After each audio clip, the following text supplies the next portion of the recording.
After the vice president's unexpected loss to Donald Trump, Democrats are now analyzing what went wrong. Some point to a cautious campaign, while others point to President Joe Biden's choice of passing the torch to Kamala Harris. The White House, through Press Secretary Karine Jean-Pierre, has defended President Biden's decision, calling it the right choice. Yet concerns about the Democratic Party's strategy and messaging persist. Was this simply a campaign misstep, or are there deeper issues at play? Our next report examines the challenges facing Democrats. Democratic nominee for president, Vice President of the United States. It was supposed to be Kamala Harris's moment. After Joe Biden's reluctant decision to pass her the torch, the Democrats believed they were ready to fight, ready to win. But in a brutal defeat, Harris failed to secure the White House, and the future President Trump overperformed, handing Donald Trump an unexpected victory, which has shaken the party to its core. Now the Democrats are scrambling, asking one big question: what went so horribly wrong? Some blame Harris's cautious campaign. Others point to Biden himself, accusing the 81-year-old president and his inner circle of recklessly setting up the party for failure. Biden may not have seen it, but those around him knew. Biden's physical decline might doom the party.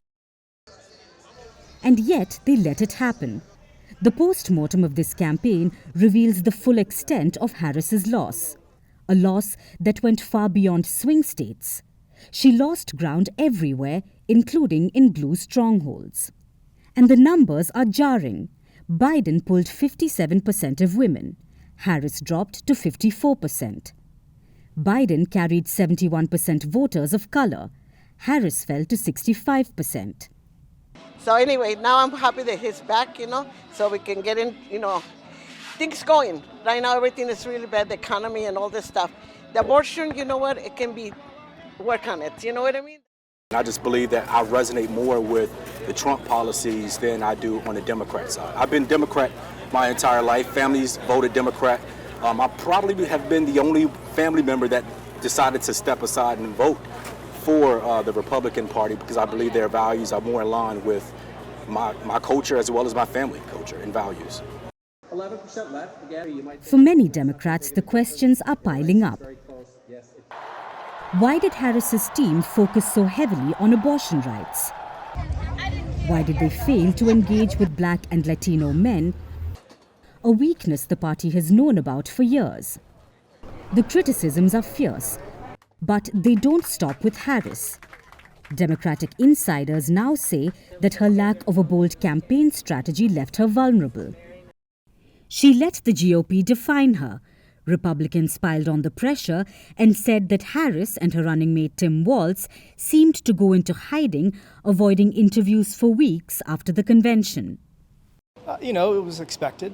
He clearly has been having serious issues with his cognitive function for a while, so it was no surprise. But, these calls that Harris is going to be any different. She's actually worse than Biden. They've run the country into the ditch, and she's the border czar, and, the American people are hurting, so we're going to change course and get our country back on track. Some saw it as a major misstep, and among them was Karine Jean-Pierre, the White House press secretary. Addressing these frustrations in her first public statement since the former president's win, she doubled down on Biden's decision to pass the torch.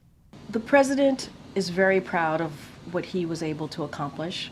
He was very proud when he made that decision to hand over the torch, pass the torch to the vice president. He believed it was the right decision to make at that time. This was not the outcome that our team had wanted. So are we disappointed? Yes, we are disappointed. It would be false for me to say that we were not. He believed it was the right decision to make at that time.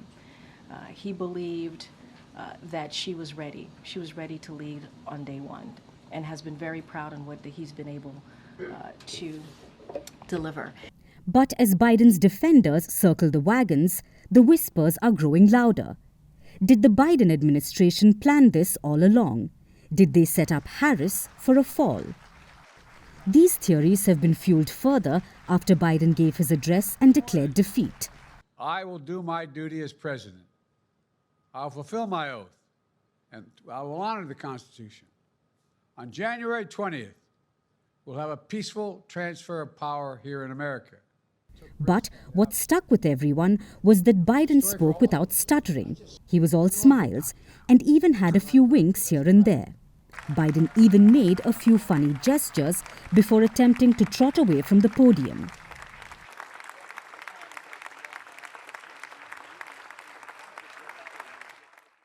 Many social media users said that Biden looked a decade younger and spoke with clarity that they hadn't seen in 4 years. Some even said that Biden looked the happiest they had ever seen.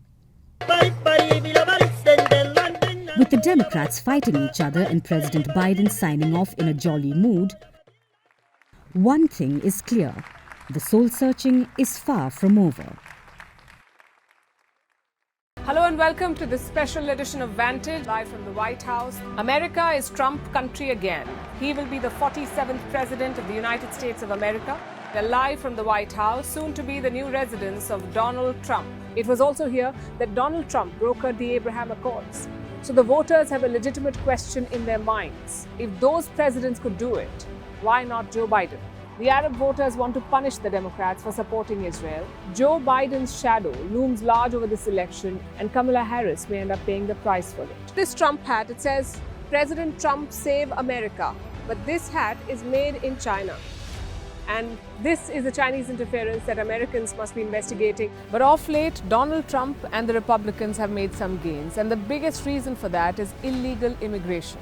This is more than just a march, they say. This is a demand for accountability. The excitement, the tension is palpable. You can see the security presence. You can see the number of police cars, government buildings like these again fenced up. We're at Harvard University, the alma mater of Kamala Harris. As the night progressed, numbers came in thick and fast, and Donald Trump was soon declared the winner. It's being called a historic comeback. Another American presidency will begin.